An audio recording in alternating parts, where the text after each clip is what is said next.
ఈ రోజే డౌన్లోడ్ చేయండి. మీ ఫేవరెట్ షోస్ చూడండి. పల్లవి అంటే నాకు ఇష్టం లేదు. నలుగురిలో అమ్మని అవమానించేలా చేసిన తర్వాత ఇంకొక్క క్షణం కూడా తనతో కలిసి ఉండాలని నాకు అనిపించలేదు.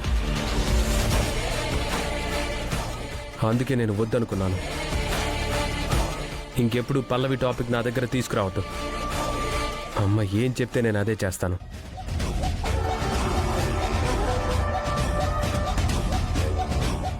విన్నారుగా, ఇక దిక్కుమాలిందన్న టాపిక్ వాడి దగ్గర ఎత్తకండి.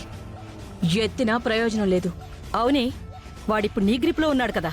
నువ్వేం చెప్తే దానికి తలాడిస్తానన్నాడు కదా. భార్యాభర్తలిద్దరిని విడదీసి వాళ్ళ జీవితాన్ని మోడు చేసావు. నా కొడుకు జీవితం మోడవదు. కొత్త చిగుర్లొస్తాయి. ఆ పల్లవిని ఎలాగో పంపించేశాం కాబట్టి మంచి ముహూర్తం చూసి భువననిచ్చి చరణ్కి పెళ్లి చేస్తాను. వాడికి మళ్ళీ పెళ్లి చేస్తావా? పల్లవితో వాడికి జరిగింది అసలు పెళ్లే కాదు. ఇప్పుడు భువనతో జరగబోతోందే అది పెళ్ళంటే.